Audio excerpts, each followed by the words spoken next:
Prioritization and Work-Life Balance. I am Kiera Speed, and I will be your moderator for today. While others continue to join, I'm going to go over some housekeeping notes with you. So as you came into the webinar, you would have seen the chat feature, the public chat feature. This is an area where we are so happy to have you speak to each other, talk, throughout the presentation for today. So let's go ahead and get familiar with this. If you will go ahead and put in the chat where you're coming from, where you're joining us from today. Just go ahead and put that in the chat. Oh, I see Minnesota. Welcome, Leslie. Another Minnesota, Texas. Wonderful. As you continue to put that in, I will go ahead and move forward. So there is also a private chat feature, which you will see. Now, you will be able to use that feature if you want to chat one-on-one with each other, or if for any reason during the presentation today you are having any issues, please feel free to use the private chat function, and me and my team will be able to help you with any issue that you have. Now, moving on from the chat, you'll see the Q&A button at the top. Now, please feel free to put any Q&A in that under that tab today throughout the presentation. This is going to be very much an informal discussion. We would like it to be interactive, so put your questions under the Q&A at any time, and we will get to them for our panelists. Now, if there's a new Q&A question that comes up, you will see a little dot, and that will just let me know that there's a new Q&A that has been asked. Also under that feature, you will be able to like or upvote a question that's been asked that you are also interested in finding out the answer to. So you can use that as well. Next to the Q&A, you will see the polls function.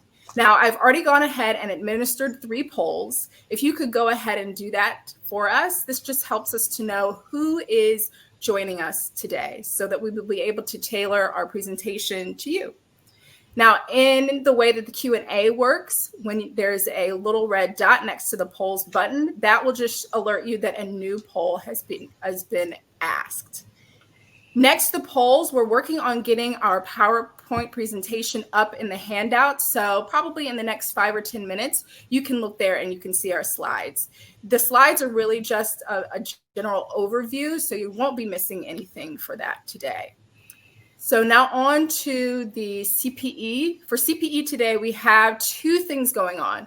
One will be those polls, as I had mentioned, and there will be a couple additional polls throughout the presentation. So just make sure to do those, as well as you will have pop-ups that will come up on your screen. The pop-ups will take place randomly, so be on the lookout for those. If you complete both the polls and the pop-ups today, you have no issue if you need CPE. I know some people don't, but if you need CPE, that will help you to get CPE. And that CPE will be administered to you all within the next week. Finally, if there are any issues with your audio or video for today, if you will just go ahead and private chat feature me, or you can always refresh your browser. That is really the easiest way to make sure that you're going to be able to hear properly and see the slides. And with that, we will start our presentation today on business and boundaries. Again, thank you for joining us, and let's get started. So I would like to do some quick introductions for the panelists. I'll start with myself. My name again is Kiera Speed, and I work for the Center for Accounting Transformation. I help on the side of our research, and sometimes I do our webinars. I'm the manager for our personal resilience programs, and I'm glad to have you here. So we will go next to Dr. Brian. Hello, everyone. My name is Brian Coleman. I am the accounting program chair here at Nichols College. My research is specifically related to job burnout and leadership styles and turnover as it relates to the public accounting industry. So, yeah, this is right in my wheelhouse, and I'm looking forward to presenting with the rest of our panelists here. We're so glad to have you today. And Geraldine. Hi, I'm Geraldine Carter. I'm a coach for CPAs. I'm not a CPA myself. I have an engineering degree, and I help CPAs go from working crazy hours down to working 40 hours, then down to working 25 hours without a loss in revenue. So I work with a lot of clients, mostly single owner CPAs who come in feeling fried and burned out, and we help them get their accounting practice kind of under control so that it's manageable and they get back to enjoying it. Thank you. I'm sure a lot of people are going to want to hear tips, resources along those lines for sure. And last but not least, Texlin Quinney. Hi, I'm Texlin Usher Quinney. I am currently a VP controller at Electricom. I have officially been in this role for a year now. Our company specializes in building utility infrastructure, primarily in rural areas, to improve the quality of life in those areas. So I am, like everyone else, happy to be a part of this panel and looking forward to sharing my experience. Thank you so much. So just to go over what we're going to discuss today for our agenda, we're going to start out with some personal stories. So for those of you who've not attended any of our webinars for this year, we've also had 2 other personal resilience programs webinars this year. And what we found out is that sharing our personal stories with each other really does open up the dialogue about how to avoid burnout, how to be more productive, how to set boundaries. And so we're going to start off with that today. Then we're going to define burnout. We're going to talk about recognizing the signs, symptoms, and stages. We're also going to go into, Dr. Bryan is going to talk about what the research is saying at a high level. We're going to talk about how do we prioritize work-life balance, what leadership is needed from the top, but also what strategies can employees use to manage from the bottom up today. And again, ask your questions, put them in under the Q&A function. We want to know, we want this to be interactive. We want you to get what you came for. So with that, can we start with you, Dr. Bryan, on your personal experience? Sure. Yeah, no, happy to. This is an area that I research, but it's not just an area that I research because I'm interested in it. I was interested in researching it because, job burnout was something that I specifically had experienced working in public accounting. In addition to being an academic, I'm also a CPA. I still practice some, but I started out my career in public accounting, working full-time right out of school. And I definitely got burned out. I shared with these guys in our pre-call. I remember times, working at one of the firms that I worked with, literally just sitting out in my car before going into work and being like, give me a reason for today to be my last day.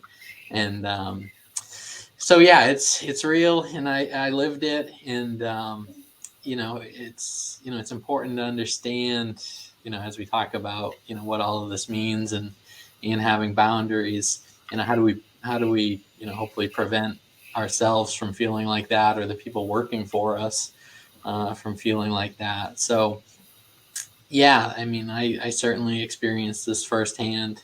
I wouldn't wish it on, I wouldn't wish it on the people that it happens to, but it does happen in accounting and in, plenty of other industries as well, nursing notably. It's just, sometimes it gets to you, whether it's the long hours or the way you interact with people. And it did get to me. So I'm excited to share what we know, what we know about it and what we might do about it. Thank you. I know that probably aided as well in your research too, and just understanding what you were seeing and how that related to you personally. Absolutely. Geraldine, what about you? Sure. So I've been burned out twice in my life. The first was, so you don't have to have a high pressure job or like a professional job necessarily. I was a guide for a luxury travel company for 10 years, and I was going around and around and around the world. It was an amazing job, and I loved it so much, but I also didn't know how to stop doing it, and I didn't know how to say no, and I didn't know how to take care of myself and my own sort of personal needs to recharge my own batteries, and say no to work and say no to revenue so that I could recharge. And as a consequence, I did it for about 6 was 6 years before I really started to get burned out. And then it took another 2 years before I figured out how to get off the carousel. And once I figured out how to get off it, it took me a whole year before I even wanted to talk to a person again. So that was the first time. I didn't learn my lesson. The second time I co-founded a business with a friend. And as many folks on this webinar might know, standing up a business takes a lot of effort. And after the 5th year, similar to Brian, I was biking to work and I could feel the tears streaming out of the bottom of my sunglasses. And it took a while, apparently it's still there. It took a while for me to figure out, oh, I need to make some changes because the situation isn't going to change itself by itself. And that was the hardest thing to come to, that it wasn't just going to auto solve. And similarly, it took, a good solid 6 to 12 months to feel recovered from the exhaustion, the physical exhaustion, the emotional exhaustion, all of it. So I've been there, and now I'm on the sort of flip side of it, trying to help people, help CPAs especially, get out of that cycle, because it can be so hard to break. You don't see the path out, and it just seems like the only thing to do is to keep going around. And I help them sort of navigate not the exit ramp out of their business, but the exit ramp off of the carousel, the hamster wheel that just seems like there's no way off without flying off into it, like creating a huge disaster. Absolutely. It reminds me of, I guess, the quote that goes, you want to help the person that you used to be. It sounds like very much that's kind of where your coaching came from. Yeah. Wonderful. And what about you, Tex Lim? Like the others, I was slightly different. I don't think I actually hit the finality, so to speak, of burnout, but I saw myself approaching it. I've always had multiple irons in the fire, so to speak. So I've always had something to be an outlet for something else. But at one company, I found myself working 80 hours a week, if people can imagine that being possible. And I had a coworker who had explained to me that she had passed out a couple times during work. She was working remote from home. And so, she was single, so there was no one else there with her. And she told me that she had basically, in her living room, moved all of her furniture to the outer walls so that just in case she was working and she passed out again, she wouldn't hit her head and kill herself. And it was really at that moment that I was looking at her and trying to understand how she didn't see that being problematic. She felt that, this is what she had to continue to do to meet the company's objectives, to provide for her family. And I kept telling her, this is not the way. And I stepped back and looked at myself and I said, okay, I'm working these hours too. I wasn't passing out, but you start waking up like, I hate my job. I don't want to go to this place. You may not necessarily dislike the people, but just the thought of having to go. So I found myself going up in mood on Friday evenings. And on Sunday evenings, I would start to feel depressed because I knew I had to start all over again. And it became a cycle. And so I promised myself it's time to get out. I was doing CrossFit. And, being an athlete, we're used to pushing ourselves, challenging ourselves. But I was laying on the floor doing some sit-ups. And in my mind, it was like, why are you here? You're no longer capable of doing this. Like, I had never experienced thoughts so strong that way, that were defeating and that were negative. And I just said, I can't continue down this path. And so I decided if I had to take a pay cut, I quit that job with no other job lined up. And for the first time, I found myself being a full-time student, which was actually enjoyable. So my transition from that was actually faster. But I promised myself if I ever became a manager of people, because my coworker felt that that's the only thing that she could do to satisfy our manager, that I would never want my team to feel that kind of pressure from me. And so my leadership style is very human-centered. And yes, the work will get done, but I care about and I value my team members. So looking forward to continuing this conversation about preventing burnout as well. Absolutely. And how many of us know that? I mean, how many of us it's you've got to do the work when I've got to get the job done. And I see, Leslie, you say you used to work 90 hours a week as a single mom. I can't even imagine. That creates a lot of stress. And what we're seeing in both the accounting industry, but just business as usual, is that stress is going up, especially in accounting. People are leaving. We're not getting more people into the industry, as many people as we need. And that is just creating a crisis for the industry as it stands. And so the question we kind of asked ourselves, the starting point is, what is burnout? What does that mean? What is the definition? How do we see the signs and symptoms? So Brian, I know with your research and studying resilience and burnout, you can give us kind of an understanding of what burnout is. Could you share that with us?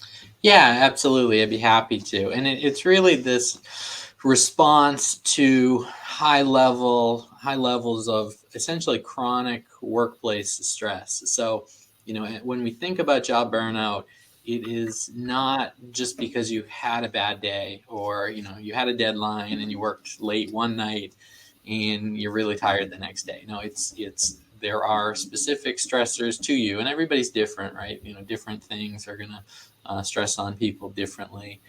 But it's going into an environment that puts stress on you, over and over again, day in and day out. And ultimately it manifests in a couple different ways. The main definition that we use on the academic side is what we call the multidimensional theory of burnout, which basically says it's going to present along these three dimensions. So there's emotional exhaustion, there's depersonalization, there's reduced personal accomplishment, and there's also a number of consequences from it. We'll talk about what kind of signals to look for, but the well-documented responses and consequences to job burnout are emotional exhaustion, just like the main dimension, but physical fatigue, cognitive weariness, actual physical health problems like high blood pressure and cardiovascular issues, depression, insomnia. And those are just the individual ones. I mean, we want to focus on the people, but we also have managers, partners, owners of businesses. Job burnout has a consequence on organizations too, right? You have people starting to call out more and more often. So absenteeism, people just start to care less about their jobs. Their performance goes down. Your problem solving ability actually becomes diminished, as well as your creativity. So it's not, it's not necessarily limited to any one industry, and other organizational, consequences, a lot of heavy employee turnover, strained interpersonal relationships between coworkers, people being short with each other, snapping at each other. So yeah, that's how we think about it, and how we categorize, the dimensions of it and what it leads to. And again, it's a long-term response, or a response to long-term stressors. So again, it's not because you had a bad day, and you also can't just fix it by having a day off or a really good weekend, because you're putting yourself right back in that environment on Monday morning. So yeah, that's the definition of it, and sort of the officially researched consequences that we see. But I think it'll be interesting to hear. I think Geraldine is going to talk next about what do we look for in the now, before you get to where I was, sitting in a car ready to quit at any single infraction. Or just to add to my introduction, I remember this the last time we spoke. We would go out for lunch and stop for, maybe a Gatorade or a soda at the gas station next to our office. And every day, we would say, maybe we'll buy a scratch ticket. And if I hit $50,000, I'll quit my job today. Well, we noticed a trend where the number would go down every time, where it would be like, all right, if I hit $10,000, I'll quit my job today. And at one point it was like, if I hit $500, I'm out. I'm good. So before you get to that point, we're hoping to notice some changes in yourself, so that you can start making changes. So yeah, that's the official definition and the official or how they present in the research, the well-documented responses to job burnout. Well, thank you, Brian. And I'm just thinking, as an organization, your people are the most important. So if your people are every day going out for lunch hoping to win the lottery to quit, that's probably not great for the organization. But it sounds like for you being in the car, it sounds like you didn't necessarily, it took you to get to a long point to figure out, oh, I am burned out. So mm-hmm. Geraldine, how do we notice those signs and symptoms before we're in the throes of burnout? What things are you seeing as a coach that people are coming to you and you can help to avoid going into full-blown burnout? So this is a great question, because like Brian was saying, it's really easy to miss until you get to the end where you're in your car saying, just give me a reason.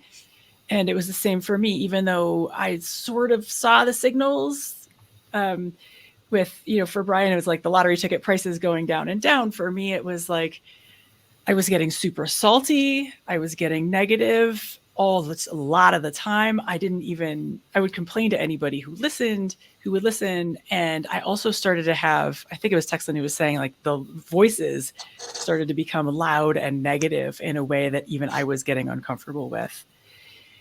And for the people who I work with, the things that I notice on the other side of the screen, if you will, are that they seem like you can almost feel the stress, that each of the things that they have going on in their day starts to feel like a giant problem. Each small thing that is imminently solvable becomes this giant problem.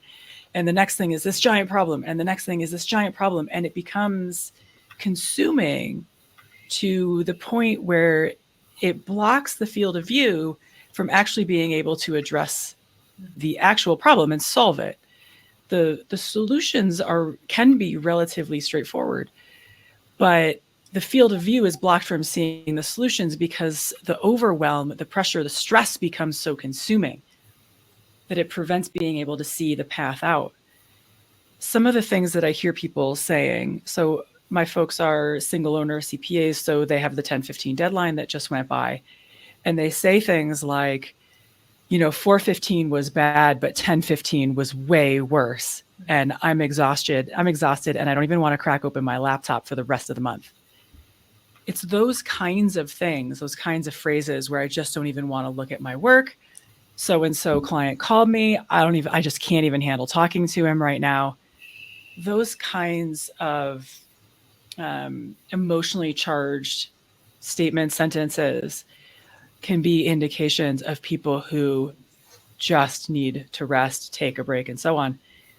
And then in the return, we'll get into the solutions a little bit, but in a minute. But to really think about, okay, wait, I have control over some of this situation. I don't have control over everything, but I can control some of the things that are creating this situation. So what are the things that I can control? What is within my purview? What do I have agency over?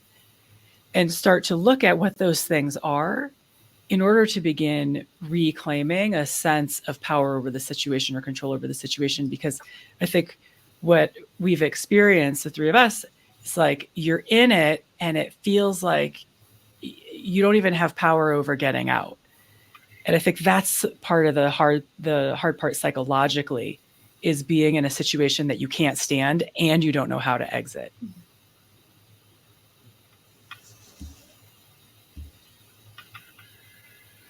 Very true. Can I jump in here, Kiera? Absolutely. I would piggyback off that by saying, um, I understand, and I've been a poster child at one point in time for CPA organizations for work-life balance. But I think the fallacy in that is work-life balance.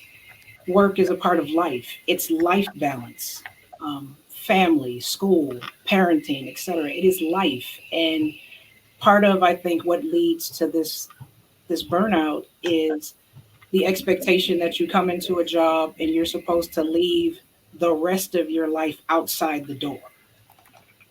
When you can't bring your entire self to the job, it's going to lead to a very negative mindset. And we're coming off a pandemic where death was everywhere for a lot of people, a lot of funerals. It just seemed like it was back to back to back. That wears people down. So there are factors outside of work where if you come to work and you're struggling, it's like, oh my God, here's another thing piling on my life. Where's my outlet in general? And so I think part of avoiding burnout, or at least coming out of it, is I think we have to rethink and change the cultural work environment and turn it into a true community environment. I hear companies talk about it, and it's so cliche, but what does that look like? And we're going to talk about that in a little bit. But the environment has to be conducive so that people can still come in with their problems, their issues, and understand that for some, it has risen to a level where they no longer have those coping mechanisms for everyday life. You know, just getting up and going to the grocery store, you're like, I'm exhausted. I know I got to feed the kids, or myself for that matter. I've had coworkers that order Uber Eats 3-4 times a day because they like, I don't have time to go to the store right now. I don't have time to cook. That speaks volumes in terms of how you're navigating. And you're right, you won't come out of that at all. And the mentality of the job needs me to do this work. The reality is that, and while it may sound cold, when you're gone, it's next man up, like they do in sports. I'm going to go hire the next person. Yes, I miss you. Yes, you were a part of my life, but the business has to continue to run. And so we have to pull back and really start to look at ourselves and where we are. And we kind of have to adjust some priorities in the process. Thank you. I love that you mentioned that, adjusting the priorities so that we can have, I guess, the quote unquote work-life balance, and what does that look like, and how can we implement that so that people can get back to the things that are important to them and do well at their work. Before we move on with that, though, I do want to hear from you all. I do want to know kind of, have you all experienced burnout recently? What does that look like? So if you could just go over to our polls and answer that. That would be great.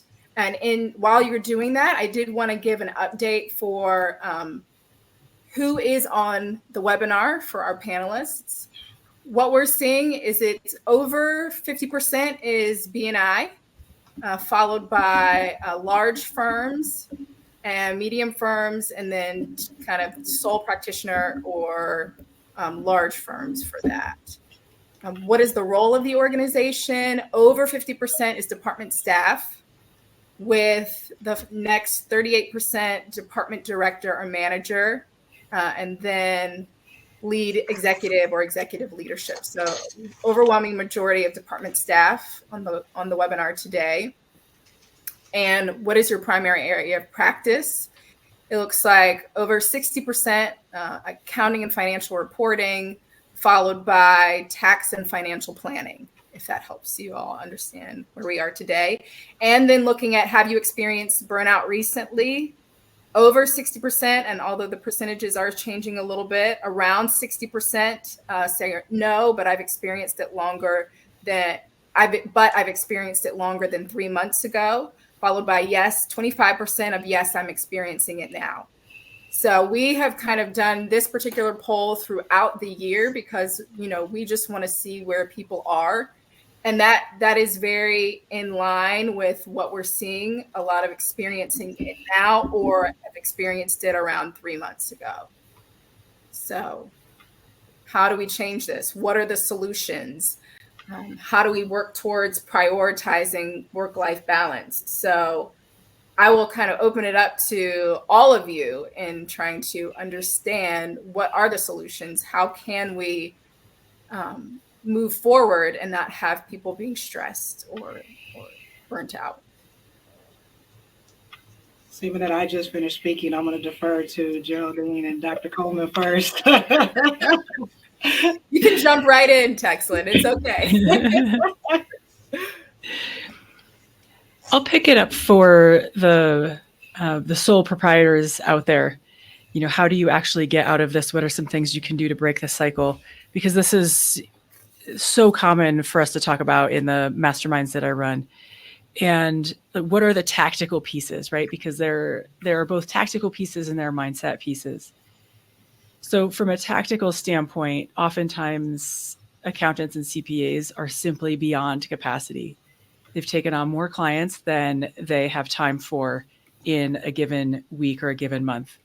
And when I take my clients through an exercise of, I call it's just a simple capacity planning worksheet, to tabulate how many clients they have, how many returns they're doing, what they're doing for monthly recurring clients, how many hours each of those things takes on average, how much time do you spend on admin, how much time do you want to spend growing your business, total it all up, how many hours does that add up to? They come back yelling at me and they're like, Geraldine, I can't make your spreadsheet get me under 70 hours. I can't make this thing tell me what I want to hear. And it explains a lot when we go through the numbers and add up all the things that they are doing. The spreadsheet reflects to them. It makes sense of the reality that they're experiencing, that they're living. And they say to me, I just never thought to do the math. So when they do the math, when they add it up, it routinely adds up to 70 hours, especially during tax season, not all year long. But they're designing inadvertently, and sometimes unbeknownst to them, they are setting themselves up and designing their business to work a 70-hour week. And they oftentimes don't realize that they're choosing it. It appears to them as if it's happening to them and that they have no control. So the first thing that we do is measure the actual capacity relative to the desired capacity and what's the difference between those two things. And then the next thing that we do is a round of pricing increases with a simultaneous round of disengaging clients. And in the accounting industry, disengaging clients is like killing the sacred cow, because most accounting, in general, if I can characterize the accounting space, it's grow at all costs, add more clients, add more staff, grow, more revenue. And for a sole proprietor, that business model often does not make sense. And they end up with a ton of clients overworked and so on. So anyways, we do a round of price increases and we disengage typically at least 20% off the bottom and sometimes up to 75% of the client roster, just depending on what the business is that the CPA wants to build. So that can sound like a shock to the system, but if folks are interested in what that sounds like, I interview my clients for my podcast, and you can go back through the back catalog and hear their stories of just how many clients they've disengaged, and they end up making more money and they work fewer hours because we focus on better clients, higher value clients, clients who are easier to work with, and all the rest. And the third thing is getting comfortable letting go of, especially of being able to do it all and to be superhuman. So often we say yes to things without at the same time saying, okay, I've just said yes to this new thing. If I'm going to fit that new pair of shoes in my closet, I got to get rid of a pair of shoes. Which one do I want to get rid of? We continue to just stuff new shoes in our closet. And we continue to add yeses to our business, yes to our lives, without reviewing what's in the closet and getting rid of some stuff. And we need to get better at, every time we say yes to a new thing, looking at what's in our life and our business already and asking, what am I willing now to let go of? Because I must let go of something if I'm to say yes to this new thing. And sort of embedded in this one is I work with a lot of CPAs who genuinely care about their clients, and they care about helping their clients pay as little in taxes as possible and get their stuff filed on time and meet the deadlines and all the rest. But sometimes the CPA cares more than the client about making the deadline. And the CPA ends up chasing clients all over Kingdom Come to get those documents and staying up until midnight for the client who shows up at 5 p.m. and pulls a W-2 out of their pocket and is like, oh, here, it's the deadline. I thought you might want this. And the CPA is like, oh God, okay, because I don't want you to, have to pay penalties or whatever. And the CPA ends up caring more than the client. And when that happens, it's a path to burning out, because there will always be straggler clients who do not get you their documents, even though you've been pestering them for months. So we have to sometimes let go of caring more than our clients do about how they've set themselves up to not meet deadlines, and stop caretaking and coddling clients. I'll stop there. That's the key word, coddling. Yeah, that's all really good advice. I mean, there's a couple things to think about, in like you said, from the sole proprietor perspective, and we'll talk about other perspectives in a second. There's ultimately you're, for better or worse, you're 100% in charge. And it cuts both ways. You get to do things you like, but you also end up doing things you don't like. And there's this concept of the effort reward balance, and it's basically like, what are you getting in return for all of your efforts? And there's a couple ways to think about it, right? There's the bottom line of your business when you're a sole proprietor. Are you getting the profit you want from the amount of work that you put in? But like Geraldine said, we're also, as CPAs, we just like helping people. Like, we have a skill and we like to help people with it. And part of that reward is, feeling good about having helped someone. But yeah, a lot of times we feel taken advantage of in those situations, right? They show up at 2:00 on April 15th with no concept of why you shouldn't be able to do their tax return. And you just end up feeling, sort of used and abused there. So yeah, and from that perspective, like Geraldine said, really, understanding, what you want to do, and, what you're going to charge for it, and how much time, how many clients you're going to have is a big part of that. And also taking a step back and trying to figure out what are the things that you have to do that you don't like to do or aren't good at, and figuring out, how do you outsource those, or, it could be, it's whatever you don't like. It could be doing the entry level, like data entry. Maybe it's a data entry person or an intern, or it's somebody to just read your emails because you're so busy meeting with clients and having meetings. So yeah, I mean, to kind of go back to the big picture, it's job burnout comes from this long-term exposure to stress. And stress can take, any number of forms. Part of it is, running your own business and not feeling like you're getting what you want out of it. But there are a million stressors, right? Different things stress different people. Long hours, deadlines are stressful to some people, but as accountants in general, we're comfortable with those, whether they're tax or audit deadlines or just monthly close deadlines. They affect people in different ways. To kind of switch gears and expand our perspective out beyond the sole proprietors, though many of them have employees as well. If you work for someone else or someone else works for you, you can also be a part of that stress. And that's what my research is specifically in, is how does leadership style interplay with those things, job burnout and employee turnover. And I'll share some of my findings, and then we can pivot into again, the expanded perspective there, because I know Texlin has a lot of really good follow-ups to some of the things that I found. So yeah, again, a couple things just to put it in perspective. In my research, I used what they call the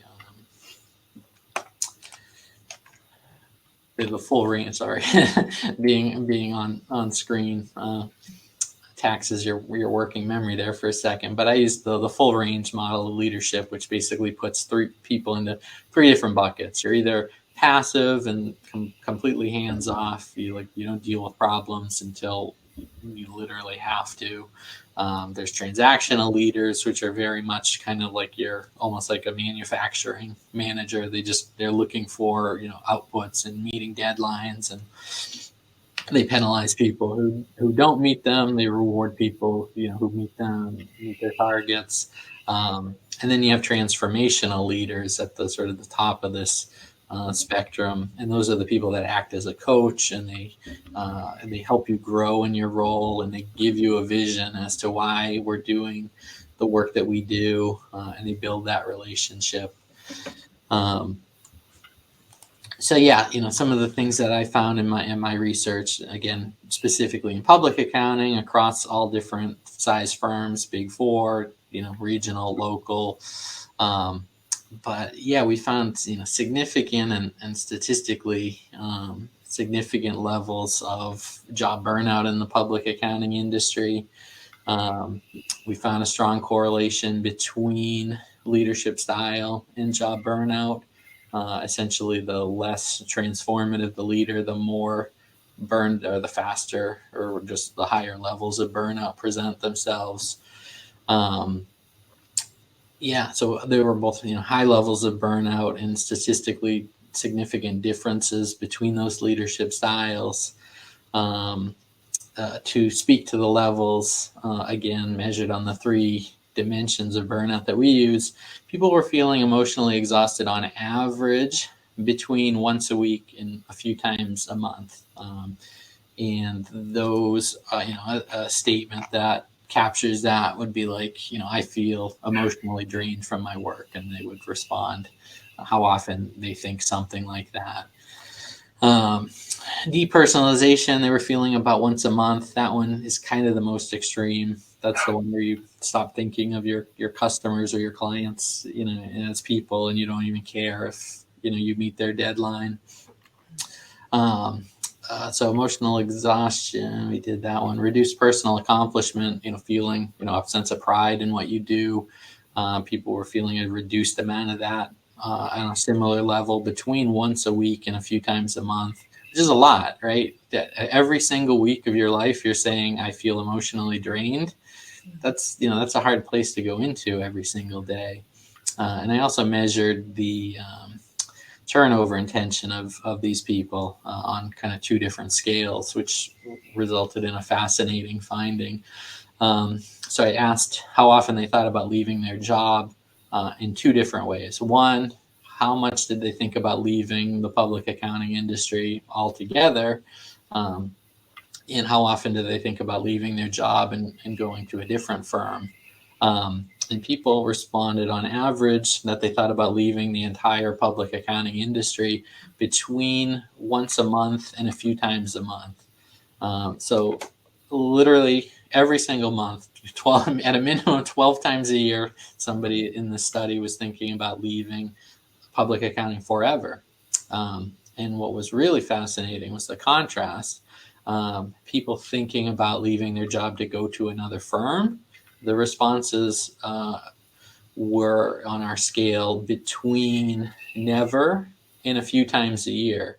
So the takeaway from that is, like, I think Geraldine, you said this earlier, people don't know how to get out of the situation they're in. And that's why so many people just leave public accounting forever, right? They work in one job for a couple of years, and then they go to Staples and they work, in industry, and still oftentimes as an accountant, but it's almost like the experience of the industry ruins it for them.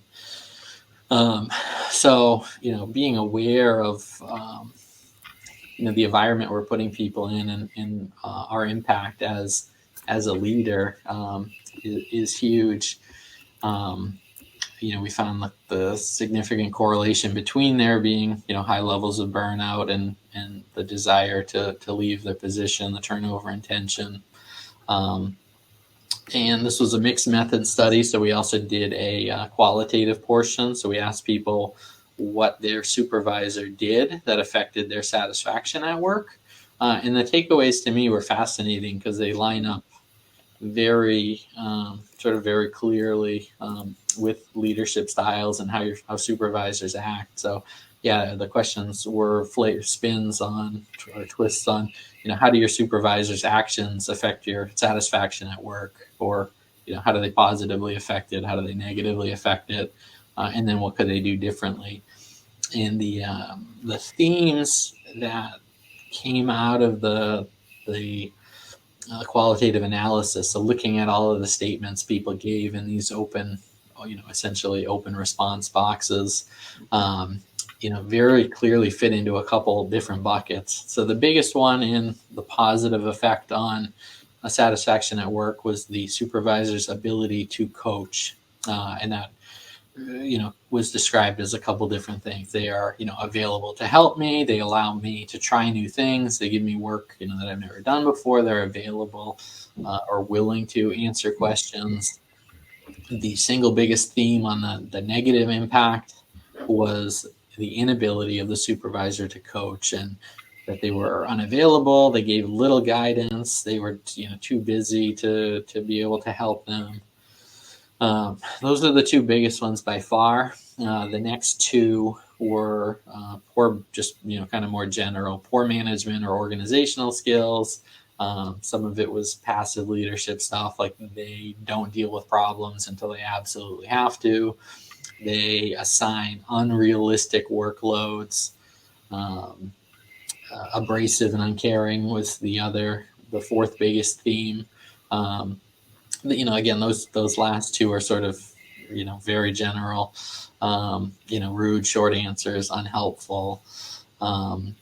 So, it all comes back to, again, if you work for someone else or someone else works for you, you very much can be one of those stressors that is contributing to job burnout and them, eventually leaving that job.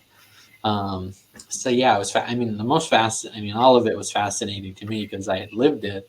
But the most fascinating finding, which was sort of unintended because it wasn't an actual research question in the study, was that difference between turnover intention and leaving the industry as a whole, versus just trying a different firm. I think that really goes to speak to Geraldine's point about people just feel like they don't know how to fix it or they don't have a way out. So, it's the next closest thing to never being an accountant again, right? They go to a completely different side of it, and then they try that out.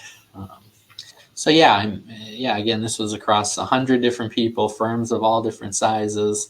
They're feeling it, they're feeling it out there, and how you engage, with the people that work for you is a huge part of that. I think Texan, I think that kind of fits in with your, what you live and breathe. Absolutely. Take it from, I've adjusted my leadership style a little bit because different contexts sometimes require that. But in the current role that I'm in, when I took this position, we had a controller who was at the company for 25 years, who retired.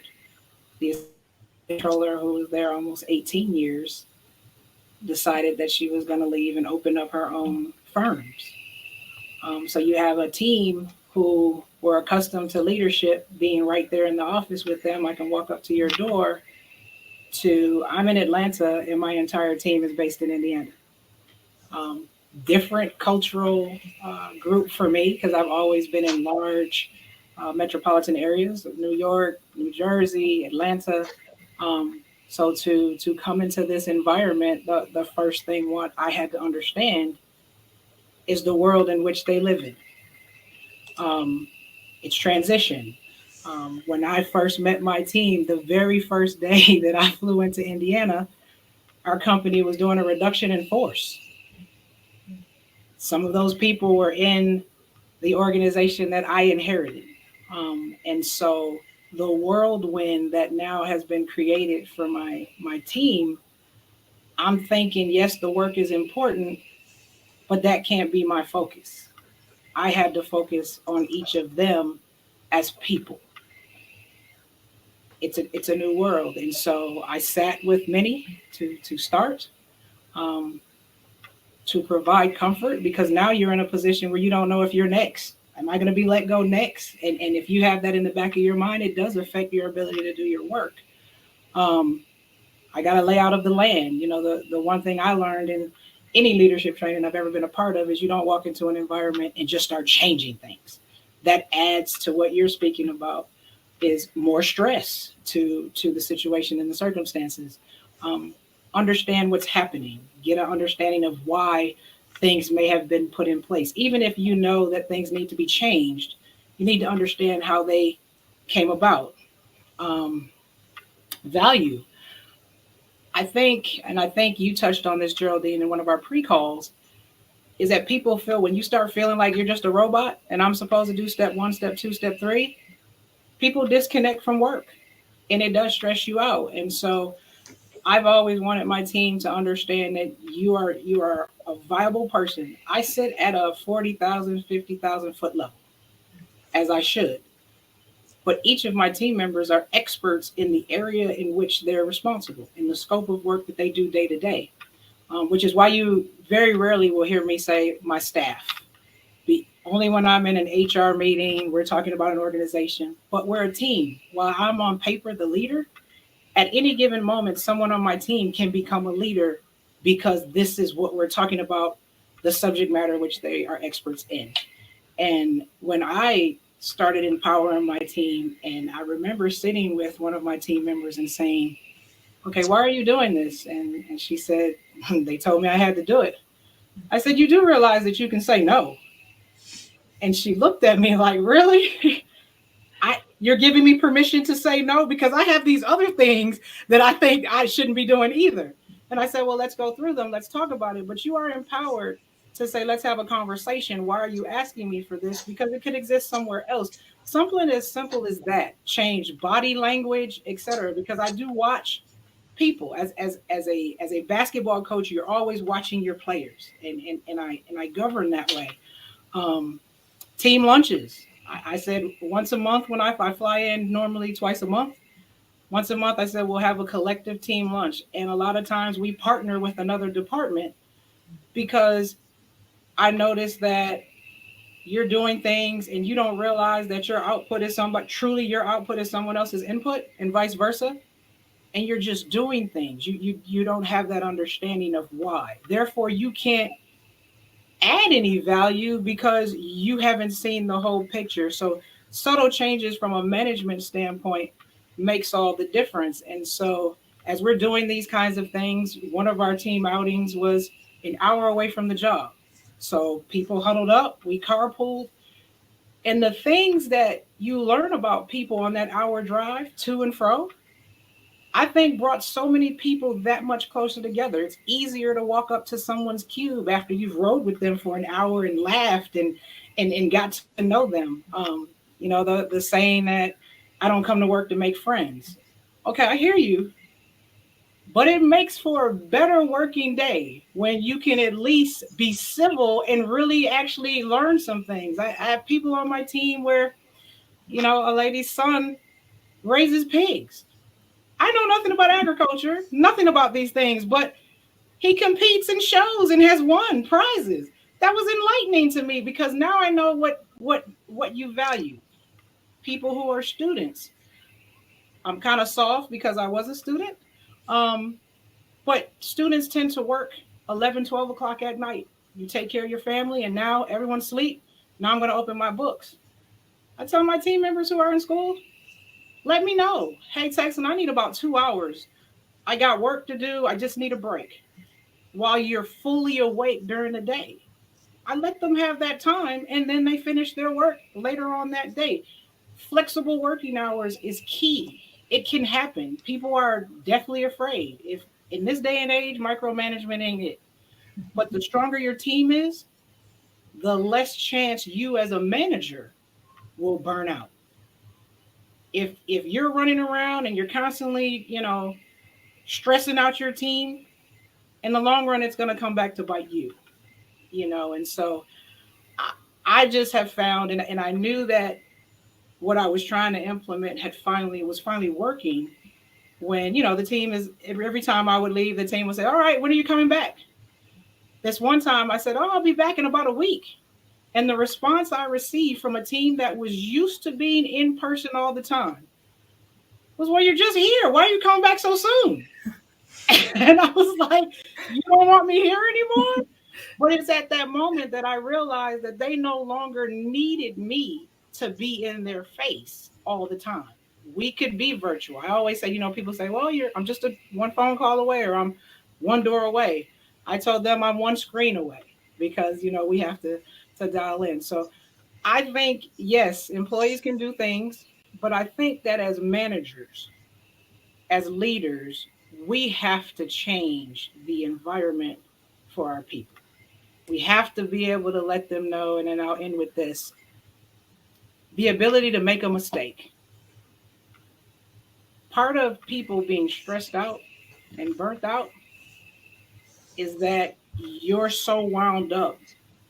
You're going to end up making a mistake anyway because you're wound up, but they're afraid to make it because, am I going to lose my job? I tell people, you make a mistake, it's going to happen. Let's look at it. Let's assess and evaluate how we got here, and then put things in place so we can avoid trying to make them the next time. But everything ultimately, it can be fixed. Removing some of those, I think, helps people get through. And open communication. The team will say, hey, Tex, and I think now they'll say, hey, I think, what if we try this, or what if we try that? Okay, elaborate. Putting them in the forefront so that people know and see them. Versus as a manager, you're always the one telling everyone everything. And whether you take credit for it or not, I just think that it empowers people to do more. They start to change their mindset on what they're capable of and how valuable they are. So I have a question then for you, Texling, because as Brian was introducing the 3 types of leadership, I was kind of going through my head, oh, I remember a leader like this, the passive one. I remember a leader like this, and I remember more of a transformational leader. And it sounds very much, it's clear that you're a transformational leader, a coach, but not all managers are like that. So we have a question that is, how would you suggest approaching your supervisor if you're feeling like you're reaching burnout? Because most people would feel apprehensive. I've been there. I've probably cut from a different cloth than most people, because as an athlete, you just have a competitive nature because no one's going to give you anything, so you're always in attack mode. But I've gone into managers' offices and said, hey, here's this list of things that you've given me. And every day you've given me something else. Everything can't be priority, because if everything's priority, then nothing's priority. This is how I'm feeling. Is there any adjustments we can make, etc.? Now, I would be lying to you if I said on the other side of that desk, everyone's going to say, oh, I understand. There are some who really honestly don't care. And you really have to sit down and say, is this the path I want to continue to go down? Because this person truly is not hearing or seeing me. It is a difficult, but I know that the first thing you have to do is remove your assumptions, because sometimes we assume that we're going to get a certain response and it's completely different. But you at least got to put it on the table and state where you are, what you might need help with. I've come to you 2 times before and I'm still not getting anywhere. I reached out to someone else. It's not working. We have to change this so that when all is said and done, no one can say, well, hey, you never spoke up. You never said this. Because some people leave and you're upset, and the person or persons whom you're upset with have no idea that you're upset with them. They don't even know that they're the cause of your stress. So I think that at the very least, you have to express how you feel, It matters how you express that.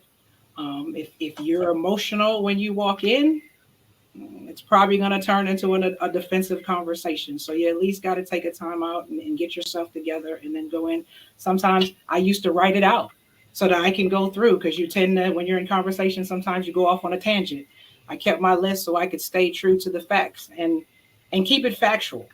The moment it becomes a I feel, and I'm not an I feel because as a result of I'm emotional, but I feel you're treating me this way.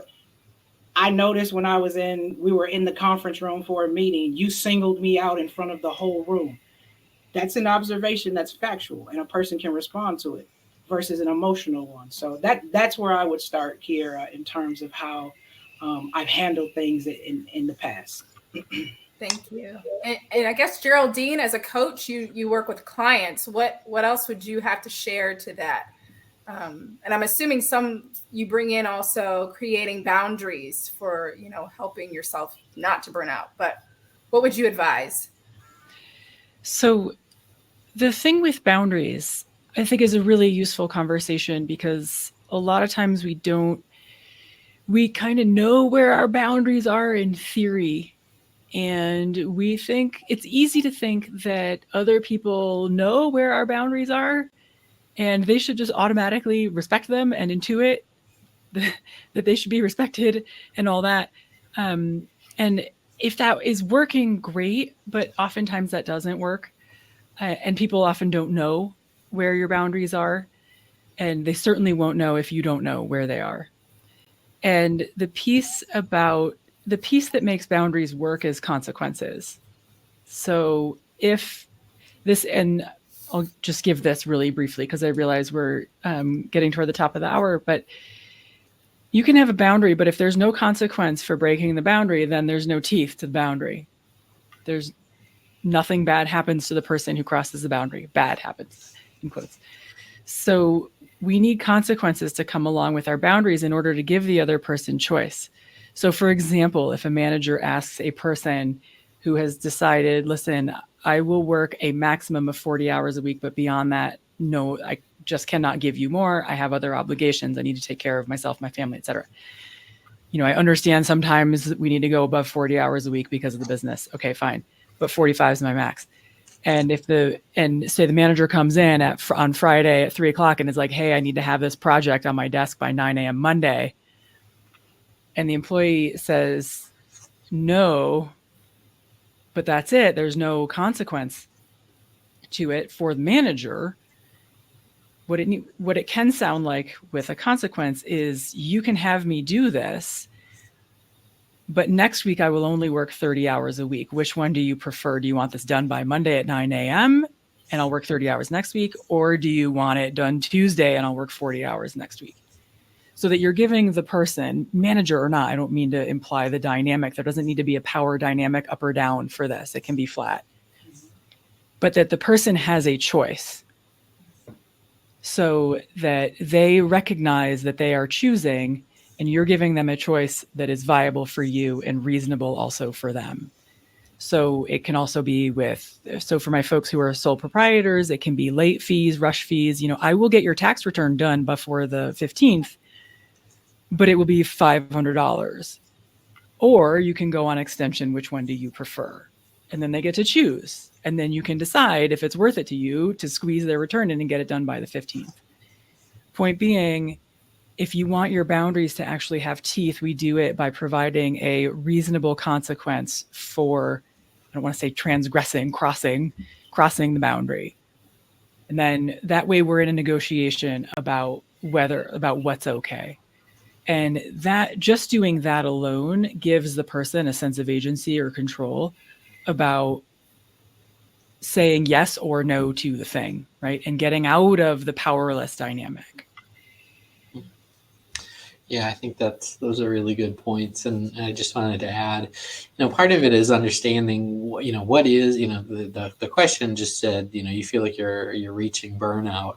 And I think part of it is taking a step back and trying to self-assess and have some self-awareness. What is it that's contributing to your making you feel burned out, or affecting your job satisfaction? Is it having to work more hours than you want to? Is it being given projects from, say, 7 different bosses that all tell you that they're top priority? Is it, again, to go back to some of my findings, is it just that you work for somebody who is like rude and abrasive?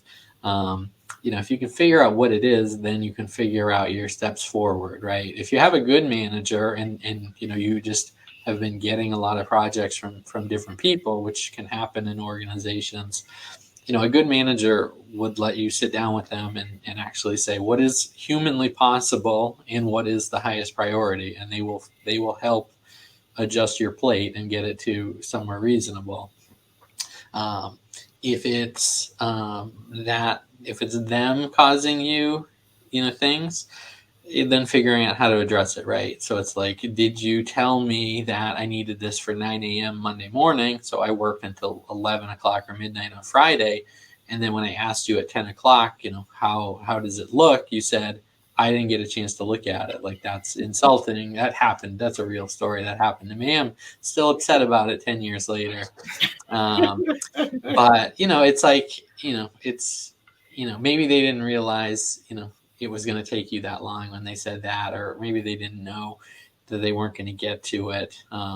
Maybe you could let them know about that, and they could try to be more mindful. If they are just like rude and abrasive, then it might that might be a time to talk to someone else, like HR or a different partner, and say, I don't think I can work for this person anymore. Is there some other arrangement we can work out? And if it's big enough, that's probably not unrealistic. So trying to get at the heart of what is driving you towards feeling burned out, I think is that's the thing we don't usually do, is that self-assessment, right? One day you're just sitting in your car and it's potentially the day you quit. So yeah, trying to take an inventory of like, what are the things that get on your nerves and that upset you, and then trying to address them. Some can be addressed, maybe some can't, and yeah, you go from there, right? You try to address them first, because like these other my fellow panelists here said, like, no one can read your mind. They may think that they think they're the only person giving you the work, or they think you're happy to do it because you just said yes to it. That may or may not be true. So, getting all the cards on the table is half of the battle sometimes. Because otherwise they're like, I have no idea why they quit. They were a good employee and they loved me. But I think Mary Ellen, she made a comment that I think does resonate, because sometimes it's not necessarily, I don't know why they quit. It's she's saying, my supervisor is probably also approaching burnout. So he or she would understand, but there's just too much work. So everybody's kind of burnt out at this point with all of the work. So sometimes you do know why people are leaving or why people are burning out, but kind of what can you do about it? Like, what steps can you take to try to alleviate some of that? I don't know if anybody has any. Honestly, and why companies don't really like to hear this, sometimes the best thing you can do as an employee is leave. You've been telling management for however long, we need another resource. I have too much. In what managers tend to do, if you're a top performer, I keep feeding it to you versus someone else because I trust you. I know what you can do. And I try to be very conscious of that, because you need to build up everyone else too. But sometimes you leaving is what it takes for a company to say, oh, you know what? Because now when I try to get someone else in and I explain what they're responsible for, that person says, well, either you're going to pay me X or no, I'm not. This is not what I want to do. That is very real. And I think the mindset of failure is also there. I've talked to a number of people who are afraid to leave their jobs, not because of finances, insurance, or family. They're going to be viewed as a failure. And quite honestly, I look at it in reverse. The most empowering thing you could possibly do is walk away as a form of self-care and start somewhere else and start over with new boundaries, etc. Because now you know what it is you don't want to deal with, or you know what your limitations are. The very reality is, as we get older, the kind of work and things that I would handle when I was in my 20s, I won't do today because I know I can't physically take it. That's not what I'm capable of. So I think those are some things to consider as well. Yeah, to Geraldine's point earlier, just like in the relation, well, in any client relationship, but often in the sole proprietor relationship, like just like you can't care more about a deadline or a service more than your client, like you can't care more about, you know, the company than the people that own it and run it above you, right? Because it's potentially being run in a way that, you know, is you know, a sort of a guaranteed loss scenario, right? There's too much to do. If you're burned out and your supervisor is burned out, you know, that the organization as a whole, you know, probably needs, you know, less clients, more leverage, better prices. You may not be able to affect anything about it, and understanding that is a true reality is important too, because otherwise, I mean, you will probably get to the same place, um, you know, because if you continue down that road, I mean, whether you bring it up or not, you know, eventually you'll feel so burned out that you're the one sitting in the car, and you, like Geraldine said, you won't know what to do, and you'll quit because that's the only thing that will feel like it could make it better. So Very true. Very true. I do know we have about 4 minutes left. So if anybody else has a quick question, go ahead and put it in the Q&A. But thank you so much to our panelists for today. I did want to mention one thing that the center has going on. We've created a community, a personal resilience community that has articles, discussion forums, services directories. So if you're looking for maybe a coach, if you're looking for a therapist, if you're looking for someone who could help you, we have a directory of people that have been vetted, that work with CPAs, that work with business professionals, that work with those in finance. And what we'll do is we'll send you the information so that you can join. This is just a really great community, because what we hear a lot is that a lot of people are going through this, but they're not talking about it. They don't know people who are also going through it. And this is just a community where you can do that. And yes, you can connect.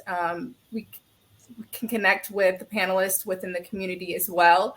So we hope that you all will join. There's just one final question that I have, a polling question, that is, what is the one action that you will take away from the webinar today that you can put into practice? And I would love for you to answer that before you all go. But as we finish up, I want to thank Brian, Geraldine, Texan. Thank you so much for being a part of this panel. You've given us great tools, great resources, great advice on business, on boundaries with the research, on how to advocate for ourselves, what you can do as a leader to advocate for your teams.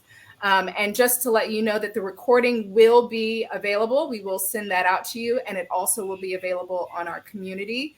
So please take a look at that as well. Just to wrap up, we do, again, have, for those who need CPE, that will be sent out within the next week. We also do have an evaluation that we would love for you to complete that just helps us for future webinars and just understanding what you would like to hear, what you felt about the panelists, the webinar itself. So if you could just take a few minutes, once this webinar ends, you will be directed to that evaluation. And with that, I want to thank you all. Any last words from the panelists? no, thank you guys for having us. I hope you got something of value out of this. You know, we all have some experience with it one way or another, and we're happy to be a resource for you guys. So we're happy to be here and happy to share. Well, thank you. Until next time, we will be having our personal resilience webinar series again in 2024. So be on the lookout for communications about that. But I thank you again, and have a great day and have a great weekend. Bye-bye. Yeah. Thanks, everyone. Bye-bye.